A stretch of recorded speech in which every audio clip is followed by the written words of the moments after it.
चंद दिन पहले एक नाम नेहाद मौलवी ने देवबंद का, वो पीछे नजरियाती काउंसिल का चेयरमैन भी रहा है, मोहम्मद खान शीरानी, उसने कुरान मजीद की एक आयत पढ़ के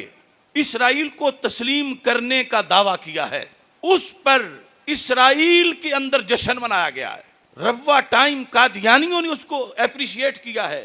कि देखो पहले तो दूसरे दावा करते थे, अब ये इनका मौलवी है, चेयरमैन रहा है नजरियाती काउंसिल का, और वो ये कह रहा है और कुरान पढ़ रहा है और सात उलमा को दावत दे रहा है, या कौम उदखुलुल अर्दल मुक़द्दसा अल्लती कतबल्लाहु लकुम, कि ये तर्जमा करके कि रब ने ये फलस्तीन वाली जमीन तो यहूद को अलाट की हुई है, अलाट की हुई है, ये उसने लफ्ज बोल के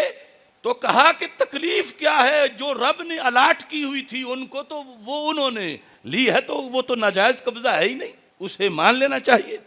ये उलमाए देवबंद जमीयत उलमाए इस्लाम का मोहम्मद खान शीरानी, यानी ये बात तो कोई आम छोटी सी मस्जिद का मौलवी भी करे, मौलवी तो क्या आम कोई लिबरल एंकर भी करे, हमसे हजम नहीं होती। और इतना बड़ा लीडर, और वो प्रेस कॉन्फ्रेंस करके, और उस पर इसराइल तक तबसरे हो रहे हैं इंग्लिश में कि देखो ये अनपढ़ मुल्ला जो है वो तो कहते हैं इसराइल तस्लीम ना करो, और ये पढ़ा हुआ है इसने तो आयत से साबित कर दिया है कि इसराइल को माज़अल्लाह तस्लीम किया जाए। और उधर अरब हुक्मरान हैं, वो पहले ही लेटे हुए हैं, और बल्कि खुद मान ही नहीं गए, हमारे मुल्क को भी मजबूर कर रहे हैं कि तुम भी इसराइल को मानो। अब ये सारी चेन, और फिर इसको मजहब का रंग दिया जा रहा है, कुरान के जरिए कतबल्लाहु लकुम से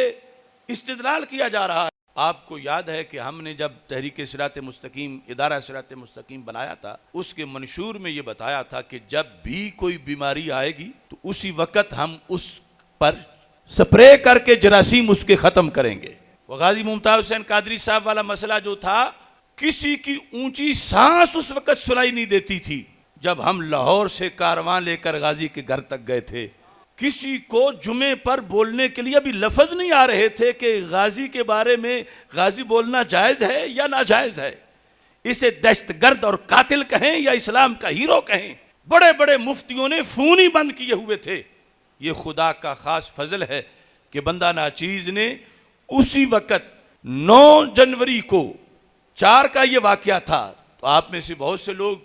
शामिल होंगे, ईवान इकबाल के अंदर मुफक्किरीन, जजेस, वकला, शुयूखुल हदीस के सामने तकरीबन 4.5 घंटे दलाइल देकर ये साबित किया था कि ये दहशतगर्द नहीं, उम्मत की आंखों का तारा है। आज इस मौका पर हमारे जीते हुए कुरान के मानी बदलकर, कुफर का रास्ता दिखाकर इसराइल को तस्लीम करने की तकरीरें की जाएं, तो हमारे जीने का फिर फायदा क्या है। इंशाअल्लाह 3 जनवरी का जो सेमिनार है उसमें इस आयत का जो सही मतलब है उस पर बंदा नाचीज पूरा मकाला पेश करेगा। खुद इस आयत से पहले, इसके बाद, खुद इसके अल्फाज के लिहाज से जो 14 सदियों में सहाबा से लेकर आज तक उम्मत में जो माना पढ़ा लिखा जाता रहा, जो कुरान की मंशा है, जो सहाबा को सरकार ने पढ़ाया है, वो साबित करके बताऊंगा कि ये शीरानी ये यहूद की बोली बोल रहा है, ये कुरान में ये मतलब है ही नहीं जो वो निकालना चाहता है। और अब लाइव मैं उसको और उसके समेत कोई भी इसराइल को तस्लीम करने का जो हामी हो वो मुनाजरा करना चाहे तो बंदा नाचीज पूरी दुनिया के इसराइल के हामियों के साथ हर वक्त लाइव मुनाजरा करने के लिए तैयार है।